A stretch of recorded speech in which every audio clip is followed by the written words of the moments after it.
wants privacy at this time, also want to make sure that the record is correct. And some of the statements that have been made have been a little misleading, and they have asked me to correct that the best way I can with what we can release at this time. There will be some information that I have to withhold, and that information will be released at a later time with the family. So we're going to hold a little bit of the information, but we do want to get a couple of things correct. And we also want to speak to the fact that this case is probably going to raise emotions. We expect in the next week or so some material may come out about this case that may have the community upset, and we definitely want to address that. And so I'll be doing that real quick. First, let me say this, is it has been played out a lot that Mr. Smith was at the hospital because of an injury or wound, and that is not true. Once again, let me restate, Mr. Smith was not at the hospital because of a wound. He did have a wound, but the reason he was at the hospital had nothing to do with that wound. That had happened prior to him going to the hospital. That is one of the things, it may sound or seem small, but the family, of course, with losing him, they are very sensitive to this, and they wanted me to make sure that was correct. And so once again, he was not there because of his wound. Another thing that the family wanted me to address is that it has been talked about his background quite a bit during the last couple of days since this happened. So let me walk you through this. Mr. Smith was not under arrest. He was not having any type of encounter with law enforcement. He was there on his own free will. Once again, there was no interaction with law enforcement. This is not a criminal matter on Mr. Smith's behalf. So with that, the family is somewhat concerned that his background keeps coming up in this. His background had nothing to do with this. It does not play any part of this. And what I would say to that even with his background, I don't think there's anything in his background that would suggest that he should lose his life. So I want to make that clear. Even though his background had nothing to do with this, I don't think there was anything in his background that would suggest that he be killed. And so that was kind of the two most things that the family were concerned about. The family in the coming weeks will release details, deep details, and I mean real details on the reason he was at the hospital. There are some reasons I have to hold that back now, and you will understand in the coming days of why we had to hold it back. But once again, he was not there because of an injury, and he was not there because law enforcement brought him there. There was no interaction with law enforcement. And another topic that the family wanted me to be absolutely clear about. They know that the community it's been looking at this, following it closely. And there are some individuals that may be completely upset with what happened. And we even believe that in the coming days and weeks, when other material come out about this case, the community may even be more inflamed. At this time, the family wants everybody in the community to remain calm and allow this to play out. Now, I have been in contact with Black Lives Matter, the Upstate Black Lives Matter chapter, and I have informed them that the family does not want them to organize any type of protest or rally on their behalf. They want this to play out in the legal system. Once again, the family has asked me to contact the Upstate Black Lives Matter and other organizations in this area and inform them that they do not want them to organize any type of protest or rally, even in the coming days when more material comes out about the tragic death of Mr. Smith. This family has been gracious, they have been respectful, and it seems as though they understand that, and this is rare for me to say, this investigation has been transparent with this family. They believe in this investigation. They have not seen anything that would lead them away from believing that that this investigation will be conducted fairly. So that's why they informed me last night to contact Black Lives Matter and inform them that they do not want them to try to organize a protest. And they even asked me in my organization, Fighting Injustice Together, that that is not what they want. That's not what they're seeking. They're seeking privacy. They will, in the coming days, from my understanding, speak about this, but for now they're holding back, and they want the community to respect that and to remain calm and allow this to play out. And so that, I think, says a lot about this family when we have something like this where a person loses their life that is unarmed over what we believe could have been prevented had the right things happen. And so that's kind of what the family wanted me to do. We will be meeting again to address everyone. And I think the main thing is that the family wanted me to get those two main points out, that he was not there under some type of arrest with law enforcement.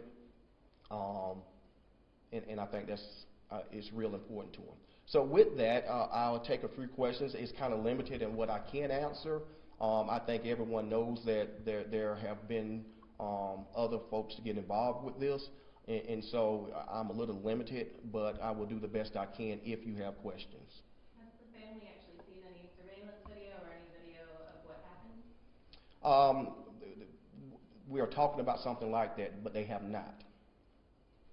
And you said that you can't say yet why he was actually at the hospital. Right. We're wanting to hold back on that just for now. We were prepared to release that, but we want to make sure that we do not, in trying this investigation, or impede it. So they want to hold that back for now, but they did want me to relay the message that he was not there because of his wound.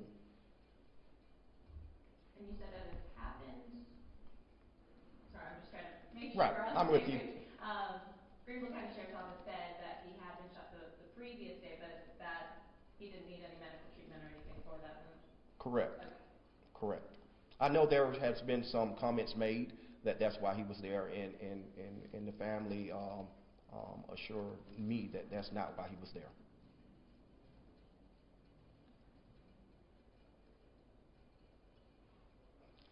I'm trying to think if I'm missing anything else.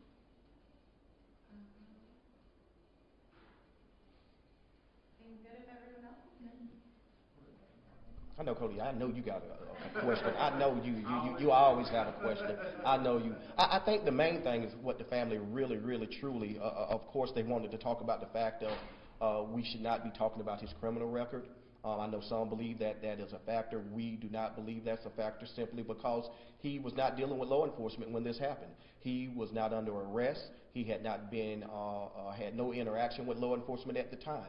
So we're not sure why the criminal record is an issue when it shouldn't be. And I think the other point is that this family is willing to allow this investigation to play out.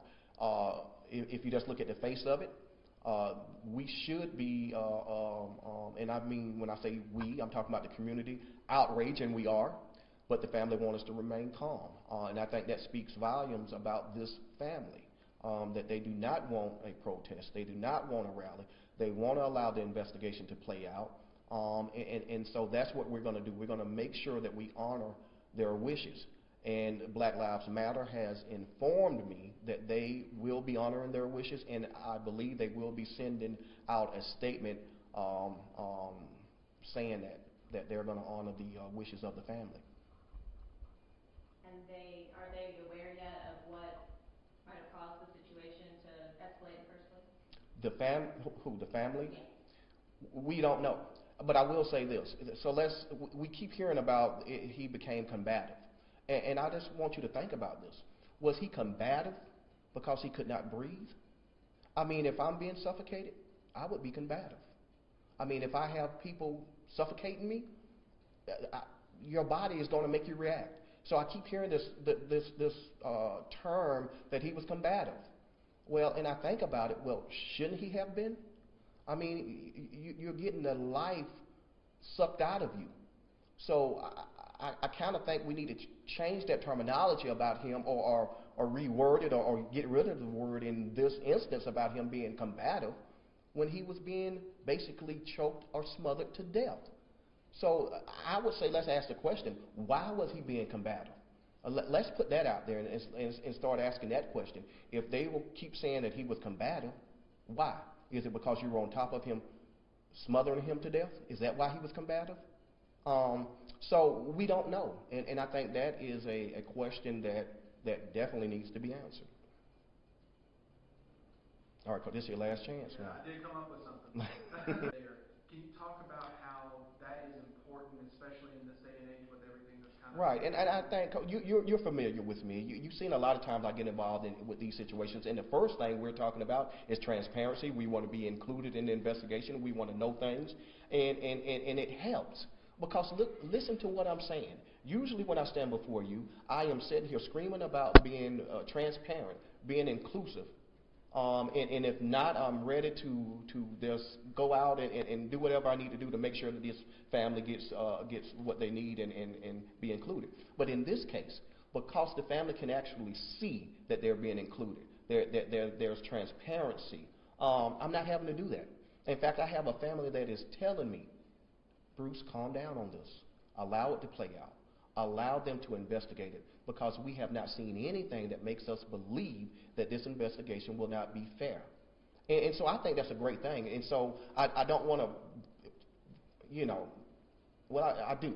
I would say to our sheriff and to our solicitor, look at this, how this is playing out. And I think this is a much better conversation for me to have. I think this is better for me to stand in front of you and for me to be telling the community to stay calm and allow it to play out, which is, I don't think I've ever said. So this is the first time. And so I think it speaks volumes when a family feels included, feels that they're part of it. I mean, this family has seen nothing from the hospital system that would make them believe that they're not going to be cooperative. And that's great.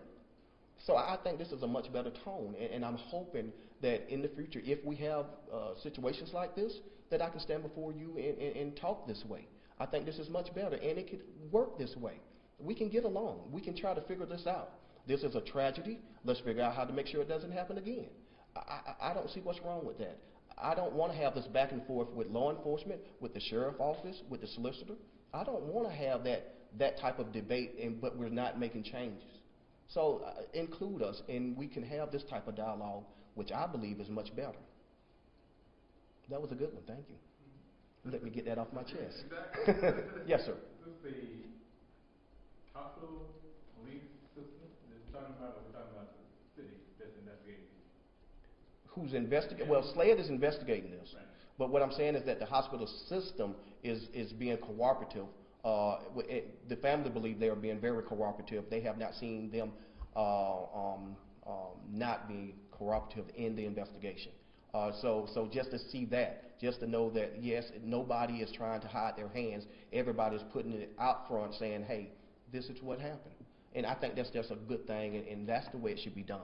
We're talking about the hospital has their own police force. Okay, so we know that because of, I don't want to get into the legal part of this. I'm not an attorney, don't claim to be, but we know that there was a separate a group that was involved in this beyond that of the hospital. Okay. All right. I think I answered that. I'm not sure. I just didn't know if they were involved as well. Right. From what we know, it was the contractor that was mainly involved, and that may change. But for what we know now, that's who it was. All right. I got one. I know we got one more. Going once. Thank you. All right. Great. Thank you. Thank you. And for my